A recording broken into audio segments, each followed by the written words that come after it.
J4 villa event management Thalangara west. ഇവിടെയായിരുന്നു തളങ്കര പടിഞ്ഞാറുകാരുടെ tea and talk, അതായത് ചായ കുടിച്ചുകൊണ്ടും പാട്ട് പാടിക്കൊണ്ടും. ഇത് ഞങ്ങൾക്കൊരു പുതുമയൊന്നുമല്ല, 2 മാസം കൂടുമ്പോൾ ഒരു പ്രാവശ്യം ഉണ്ടാവുന്നതാണ്.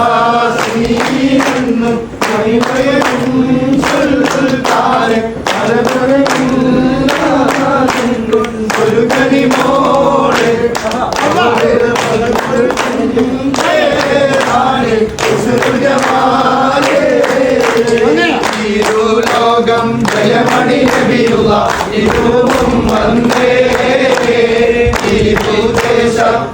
ഒരു കിഴവനും സലാമായി ചൊന്നേ. ലോകം ജയമണി നബിയുള്ള ഇതും വന്നേ ഒരു കിഴവനും സലാമായി ചൊന്നേ. യഹിയ സാഹിബ് വരുമ്പോൾ തന്നെ വേദി കളർഫുൾ ആവുന്നുണ്ട്. നാട്ടുകാർക്കൊക്കെ പ്രത്യേകിച്ച് ഒരു എനർജിക്, പോസിറ്റീവ് എനർജിക്.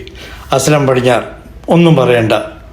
മറ്റുള്ള പടിഞ്ഞാറിൽ നിന്ന് പുറത്ത് പോയ, അതായത് എക്സ് പടിഞ്ഞാർ, ആദ്യം ഉടൽ പടിഞ്ഞാറിലാണെങ്കിലും വീടും കാര്യമെല്ലാം പുറത്ത്, വിദ്യാനഗറായാലും ചോക്കിയാലും അവിടെ എല്ലാവരും പരിപാടിയിൽ സന്നിധരായിരുന്നു.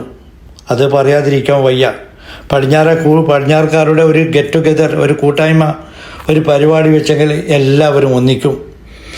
അവരവർ കഴിയാവുന്ന അവരവരുടെ വീട്ടിൽ നിന്ന് പല തരത്തിലുള്ള വിഭവങ്ങൾ, പല ടേസ്റ്റിലും, എരിവുള്ളതും മധുരമായിട്ടുള്ളതും, അത് ഒരു പാട്ട് പാടിയും ചിരിച്ചും സൗഹൃദം പങ്കുവച്ചും പഴയകാല ഓരോ ഓർമ്മകളുണ്ടല്ലോ, തമാശ, ഓരോരു വിറ്റൊക്കെ പറഞ്ഞുകൊണ്ട് അവിടെ ഇരുന്ന് സംസാരിച്ചുകൊണ്ടിരിക്കാൻ 2.5 മണിക്കൂർ പോയത് അറിഞ്ഞിട്ടില്ല.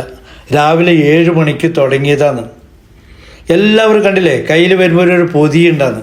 ബാക്കിയുള്ളതൊക്കെ ഞങ്ങൾ സപ്പോർട്ട് ചെയ്ത് മൊത്തത്തിലൊരു കളർഫുൾ. പടിഞ്ഞാറ് കോർണിഷിലിരുന്ന് നല്ല കാലാവസ്ഥയും, ഒരു മഴ പെയ്തു ഡാർക്കായിട്ടുള്ള അന്തരീക്ഷം. അത് ബോംബെയിൽ ചൂചോപ്പാട്ടിയൊക്കെ ഇല്ലേ, അതുപോലത്തെ കാലാവസ്ഥയും അതുപോലത്തെ ഏരിയ. കോർണിഷ് ആകുമ്പോൾ തന്നെ അതിനൊരു കളർഫുള്ളായി, ആക്റ്റീവായി, പവർഫുള്ളായി. കൂടിയവർക്കൊക്കെ ഭയങ്കര 2 വയസ്സ് കുറഞ്ഞതുപോലെ. അത് പടിഞ്ഞാറുകാരുടെ പ്രത്യേകത തന്നെയാണ്. പണ്ടേ ഉള്ള ഒരു സംഭവമാണ്. ഒന്നിച്ചിരുന്ന് ഭക്ഷണം കഴിക്കുക, സപ്പോർട്ട് ചെയ്യുക, പാട്ട് പാടുക. അതൊരു ഐക്യത്തിൻ്റെ ദൃഢം ഊട്ടി ഉണർത്തുന്നതാണ്. എന്തായാലും ഇന്നത്തെ ഒരു സൺഡേ ഞങ്ങൾക്ക് ഭയങ്കര പറഞ്ഞറിയിക്കാൻ പറ്റാത്തതാണ്. അത്രക്കും നല്ല മനോഹരമാക്കി തന്നു. എത്രയോ ദൂരത്തുനിന്ന് വന്നവരൊക്കെ ഉണ്ട്, കാറിലായിട്ടും ബൈക്കിലായിട്ടും. മൊത്തത്തിൽ വാവ്, thank God.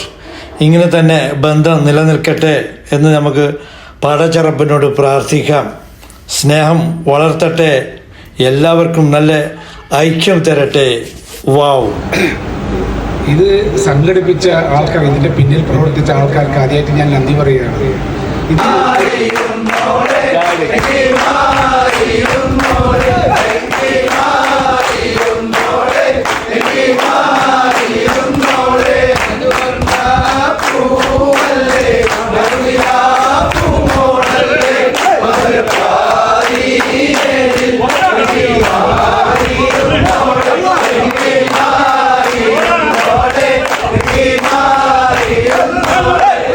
It's time is ഖാന ഭക്ഷണത്തിൻ്റെ സമയമായി പോയി. കണ്ടില്ലേ? വാവ്, എന്തെടുക്കണമെന്ന് കൺഫ്യൂഷൻ.